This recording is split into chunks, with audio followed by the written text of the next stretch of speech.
Newcastle United ready to pay £6 million loan fee to sign Manchester United forward Anthony Martial.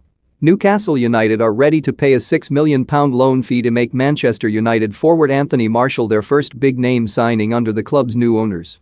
A Saudi-backed consortium completed a £300 million takeover of the St James Park club in October and quickly sacked former manager Steve Bruce, with Eddie Howe named as his replacement in November. Newcastle have won just one of their 17 league games this season, sitting 19th in the table ahead of Sunday's clash with defending champions Manchester City. The club's new owners, desperate to avoid relegation, are ready to splash the cash on new signings in January and will try to bring Manchester United's want-away forward Martial to St James Park. The Sun say Newcastle have emerged as the favourites to sign Martial, who wants to revive his career away from Old Trafford, and are willing to pay a £6 million loan fee to complete the deal. Martial has endured a mixed spell at Manchester United, initially impressing after his £36 million move from Monaco, but falling down the pecking order in recent seasons.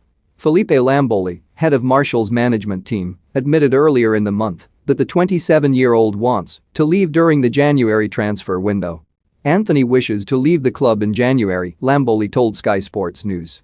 He just needs to play. He doesn't want to stay in January and I will speak to the club soon.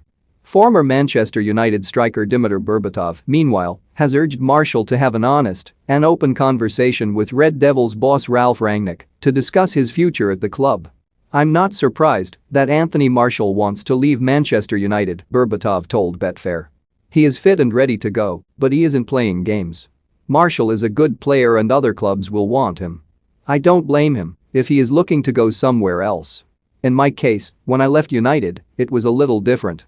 I was already in my 30s, whereas he is only 26. He is well known in the world of football, and he's not even in his prime yet, so he will have a lot of options. It's disappointing that he wants to leave, but I understand it because he is good enough to play regularly and he has a lot of football ahead of him, so he needs to play. He needs to speak to the coach and see what his intentions are, and if he doesn't like the answers then it's his choice to ask to leave the club." Dimitar Berbatov sends message to want-away Man United striker Anthony Martial. Ralf Rangnick makes final decision on Donny van de Beek ahead of January transfer window. Marcus Rashford would welcome Barcelona move with second club in contact over transfer. "I know how difficult that can be, and no Marital is in a difficult situation. Cristiano Ronaldo, Marcus Rashford, Jadon Sancho, Mason Greenwood and Edinson Cavani are all ahead of him. Even if you are the best coach in the world, it's difficult to please everyone up front, and at some point everyone will be disappointed. I'd encourage Martial to go to Ralf Rangnick's office and tell him about his pain and say what he wants. Martial should have an honest conversation with